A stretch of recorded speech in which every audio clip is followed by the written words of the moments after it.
Bon mais voilà la team, on y retourne encore une fois, on y revient encore une fois, même conclusion que chaque année, j'ai l'impression que chaque année, le temps passe, mais les phénomènes dans nos équipes différentes restent les mêmes. On perd 1-0 contre le Panathinaikos, alors qui évidemment, on va être direct, n'a pas démérité. Quand on voit la prestation qu'on fait ce soir, le Panathinaikos mérite carrément sa victoire. Mais maintenant, la question à se poser, c'est comment on peut jouer comme ça. Et on va dire pouvoir se poser plein de questions sur ce match-là, parce que pour moi, on voit des faits qui sont déjà très inquiétants. Alors sans vouloir être alarmiste, parce que la saison commence tout juste, mais on sait à quel point c'est important de passer les barrages pour vraiment être dans la Ligue des Champions cette année. Et je sais pas ce que vous en pensez, dites-le moi vraiment dans les commentaires, savoir si je suis seul à être inquiet ou quoi que ce soit.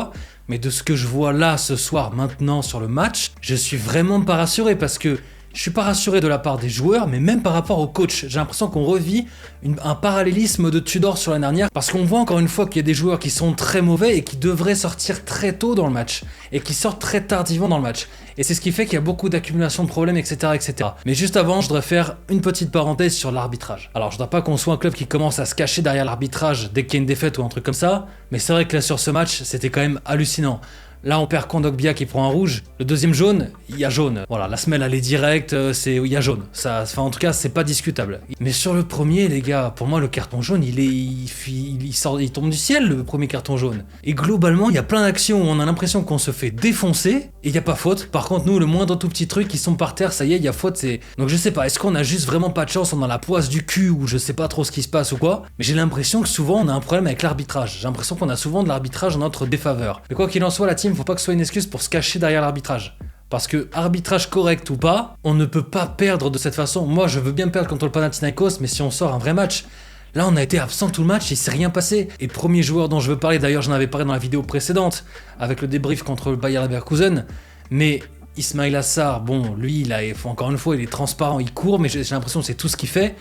Mais Unai, putain, les gars, Unai, c'est, je sais pas, je n'ai même pas les mots, il n'a rien fait de bien sur ce match. Le nombre de ballons qu'il perd sur le match, honnêtement, j'ai pas la stat, je sais pas si quelqu'un l'a, et je ne préfère même pas la connaître. Il perd un nombre incalculable de ballons, et qui à chaque fois nous met tous dans la merde en fait, parce qu'on commence à monter, il perd des ballons à la con, les joueurs doivent redescendre, ça fatigue, et sur la longue, ça épuise, ou moralement, c'est de plus en plus difficile quand tu sais qu'à chaque fois, tu dois monter pour porter une attaque, et que t'as quelqu'un qui te perd le ballon à chaque fois bêtement parce qu'il dribble contre Casper ou l'Arc-en-Ciel ou je sais pas quoi. Bah à chaque fois au bout d'un moment t'es un petit peu déçu, donc niveau phase offensive bah t'es plombé, et puis quand faut redescendre à chaque fois bah t'es aussi plombé parce que t'as la fatigue qui joue. Donc Unai, franchement les gars, faut arrêter. Pour moi il ne doit pas commencer le match, et je vais arriver sur mon deuxième point. Unai et Ismail Assar c'était le premier. Le deuxième point, c'est pourquoi dans un match aussi important Valentin Rongier ne joue pas, mais que quelqu'un m'explique la logique.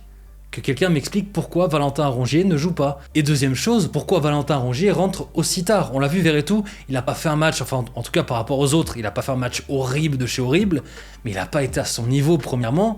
Et quand on voit comment il se fait bouger là en première période, je sais plus à quelle minute c'était, on l'a effleuré de l'épaule, j'ai cru qu'il allait traverser tout le stade le gars. Qu'est-ce qui s'est passé? Non franchement c'était... Physiquement on n'y était pas, construction il n'y a rien eu, c'était le néant. Franchement j'avais presque envie de pas faire le débrief tellement que j'étais dégoûté. Mais j'ai l'impression que va falloir qu'on s'y habitue, parce que ça me le faisait les autres années quand j'avais pas la chaîne YouTube, mais j'ai l'impression qu'il va falloir que je m'habitue à être dégoûté, et c'est très dur de faire une vidéo quand t'es dégoûté à froid comme ça. Mais je trouve que les recueils à froid, émotionnellement comme ça, la passion, tu connais, c'est ce qui caractérise notre club. Pour moi, c'est ce qu'il faut faire. Mais voilà, Unai, franchement, je ne veux vraiment pas qu'il commence les autres matchs. Pour moi, c'est pas possible. Il faut qu'il aille vraiment dans la rotation, qu'il monte en puissance. C'est un jeune qui est très talentueux, tout ce que tu veux, ça, y a pas de problème. Mais il faut qu'il monte en puissance, il faut qu'il soit beaucoup plus solide quand il joue sur le terrain, parce que là, c'est catastrophique. Franchement, t'imagines, notre trio d'attaque, ce serait Sarr, Vitinha, Unai. Putain les gars, franchement, je pense que je démissionne, hein. C'est très très très compliqué. Donc moi, je sais pas si vous êtes du même avis, mais je veux absolument que Unai et Sarr continuent de monter en puissance dans leur coin ou en rentrant, en gagnant petit à petit du temps de jeu. Mais là, c'est pas possible. C'est vraiment pas possible. Pour moi, il faut arrêter les années d'entrée, surtout quand tu vois le banc qu'on a. Quand tu vois le banc qu'on a, à un moment donné, je pense qu'il est vraiment temps de faire des choix un peu plus justes. Alors, je sais pas s'il y a des instructions ou des directives qui viennent de plus haut, mais là, à un moment donné, franchement, c'est plus possible. Ensuite, fait du match très important entre la 60 et la 70e, j'ai plus la minute exacte, mais c'est la suspension de Kondogbia, donc qui veut par définition dire qu'il ne sera pas là la prochaine fois. J'ai presque envie de dire que autant il est très solide physiquement, ça y a pas de problème, mais moi j'ai quand même constaté certaines lacunes, et je trouve que ces lacunes, elles sont assez visibles. Et je me pose encore une fois la question quand je vois Rongier Guendouzi qui rentre. Guendouzi, je comprends pas, je sais pas, qu'est-ce qu'il a fait? Il a fait l'amour avec la femme de Pablo Longoria, qu'est-ce qu'il a fait pour qu'il puisse plus rentrer comme ça? Guendouzi devrait soit rentrer beaucoup plus tôt dans le match, ou soit il devrait être titulaire. Pour moi, là, franchement, il faut retester. La prochaine fois, là, il y a la suspension, il faut absolument retester un Rongier Guendouzi et voir ce que ça donne. Parce que là, Verretou, je pense qu'il nous fait comme l'année dernière. Il va prendre quelques petites semaines ou voire un petit peu de mois pour prendre un petit peu de puissance. Mais là, il est pas au niveau. Franchement, Verretou, mon bébé, je t'aime beaucoup, mais là, t'es pas au niveau. Il y a le Rongier qui est toujours là physiquement, toujours impressionnant, toujours correct, voilà.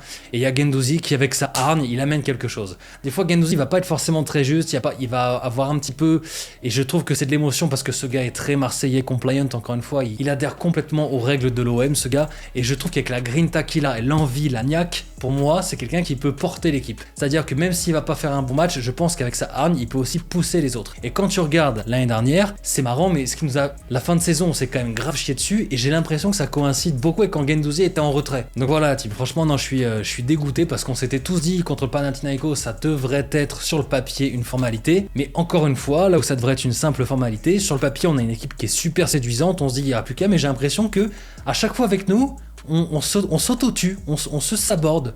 On se saborde tout seul. Là, on a une équipe qui devrait être super sexy sur le papier, qui devrait faire mal.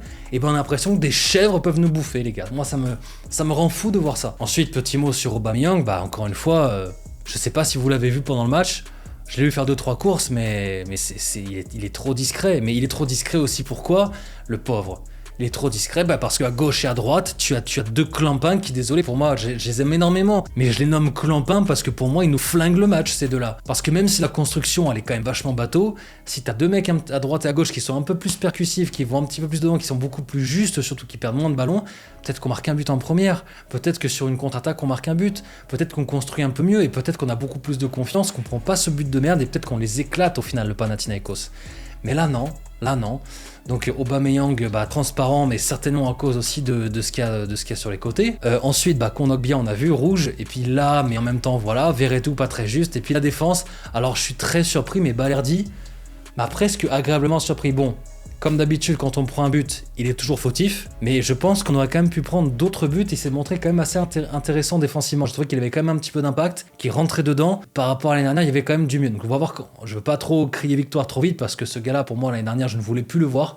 J'ai failli signer la pétition pour qu'il se barre de l'OM. Donc là, j'ai quand même envie de voir. Je trouve que depuis plusieurs matchs, il est quand même assez intéressant malgré le fait que j'ai du mal avec lui. J'ai la sensation que physiquement, il s'est un petit peu amélioré, qu'il est un peu moins teubé au niveau du jeu. Et en même temps, je dis ça, mais quand on voit le but qu'on prend, c'est le gars, il fait une remise et puis il pourrait se jeter, couper la balle. Et il fait, je sais pas ce qu'il fait le gars. Je sais pas s'il avait envie de faire une petite bronzette vite fait avant de se remettre debout. Après, je sais que juste avant, il avait fait signe, il avait l'air d'avoir mal ou quoi que ce soit. Est-ce que c'est lié ? On saura jamais. Mais quoi qu'il arrive, l'arbitrage a été effectivement déplorable, mais c'est pas une excuse à laquelle on peut se cacher. Pour moi, l'arbitrage a été effectivement pas au niveau, il a été très défavorable, mais on ne devrait pas perdre quand on voit le match qu'on fait. L'excuse n'est certainement pas l'arbitre. Si on avait fait un très bon match, qu'on était très juste, très bon, et qu'il y avait trop de trucs à la con, ok.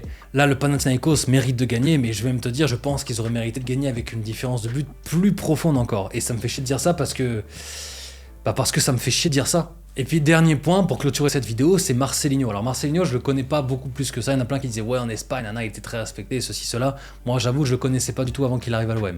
Je connaissais évidemment de nom, je connaissais un petit peu son palmarès, mais dans sa qualité de jeu et dans ce qu'il proposait comme jeu avec son équipe, je ne connaissais pas du tout. Et là, force est de constater qu'après une préparation, il arrivait assez tôt, donc on peut pas dire il arrivait à la fin, c'était compliqué. Il arrivait assez tôt dans la préparation, et force est de constater que là, c'est très délicat au niveau du jeu. Moi, franchement, j'ai pas du tout vibré, en tout cas moins qu'avec Tudor. Mais après, il faut voir aussi comment ça évolue, bien sûr. Et surtout, les remplacements. Oh, je sais pas, pareil, si c'est Pablo Longoria qui dit pas de changement avant la 75e ou je sais pas. Mais les changements arrivent beaucoup trop tard. Enfin, c'est pas qu'ils arrivent forcément beaucoup trop tard dans le match, mais c'est qu'ils arrivent beaucoup trop tard quand on voit le niveau de certains joueurs. Encore une fois, Unai, moi j'étais quasiment persuadé qu'à la rentrée, dans la deuxième mi-temps, j'étais persuadé qu'il avait le cul sur le banc, le gars. Non, il est re-rentré, il a continué à faire de la merde. Et après, il a fait rentrer Harit, qui déjà, je trouve, a amené un petit peu plus. C'était pas fameux non plus, mais il a déjà amené un petit peu plus. En même temps, Harit, il rentre, on a le rouge, etc. Donc c'est compliqué. Mais voilà, je comprends pas pourquoi est-ce que Unai est resté aussi longtemps sur la pelouse et Sarr pareil. Sarr, c'était, je sais pas, j'ai l'impression qu'il avait un ami imaginaire sur la pelouse, qui faisait des passes des fois, je sais pas ce qu'il faisait. Pour revenir sur Marcelinho et les remplacements, j'ai l'impression dans notre club, on a une règle, c'est ne surtout pas tenter de remplacement.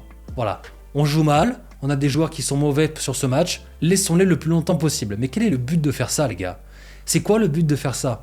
Moi, je sais pas, je serais là, Unai serait sorti à la mi-temps, et j'aurais laissé Sarr un peu, encore une dizaine de minutes pour voir si jamais la mi-temps faisait du bien, ou l'inverse, éventuellement. Mais il faut absolument du 109 là-dessus. À la rentrée, au début de la seconde période, il faut absolument que tu aies envoyé un message à ton équipe. Si vous n'êtes pas au niveau, vous allez sortir. Là, il y a Sarr qui fait un match de merde et Unai qui fait un match de merde. Les gars, ils se disent on rentre. Bon, bah, les gars, ils continuent sur leur truc, ils continuent sur leur base. Non, il faut que t'en sortes un des deux, voire les deux, mais au moins que t'en sortes un des deux, que tu rééquilibres ton équipe. Là, on a fait une première mi-temps qui était horrible. J'ai l'impression qu'il s'est dit bon, bah, on va continuer comme ça. J'ai trouvé ça très surprenant. Donc, les gars, s'il vous plaît, faites-moi des changements un petit peu plus anticipés et qui sont surtout beaucoup plus mieux sentis par rapport au niveau de certains joueurs. Voilà les gars, c'est un petit peu ça mon débrief, je suis dégoûté, du coup on va, comme d'habitude, on va jouer avec la crotte au cul, on va jouer au Vélodrome encore en ayant l'obligation de gagner, en étant déjà le couteau sous la gorge, ça me fait chier, franchement je vous le dis, ça me fait chier parce que là, le Panathinaikos, et c'est ça aussi, c'est que c'est le Panathinaikos, ils ont déjà commencé leur campagne européenne, ils ont déjà commencé des matchs, ils sont déjà un tout petit peu plus rodés, mais c'est le Panathinaikos quoi, c'est pas Manchester United, c'est pas le Real Madrid, et on dit qu'on va là en Ligue des Champions faire une bonne coupe, donc non les gars, ça me fait chier, j'ai envie de voir ce que ça va donner la semaine prochaine, je suis assez inquiet, j'espère vraiment qu'on va se relever la tête et qu'on va se rebooster, et déjà on va voir ça déjà samedi prochain, face à Reims à 17h, bref, on va se laisser là la team, mettez-moi en commentaire quel est pour vous le plus gros flop de ce match côté OM, ça m'intéresse d'avoir votre avis. Si la vidéo vous a plu, mettez un petit like, comme j'ai dit, commentez, et puis si vous pouvez faire un petit abonnement, ça fera plaisir, ça me permettra de continuer un petit peu ce genre de bail. Portez-vous bien la team, passez une excellente fin de semaine, big up.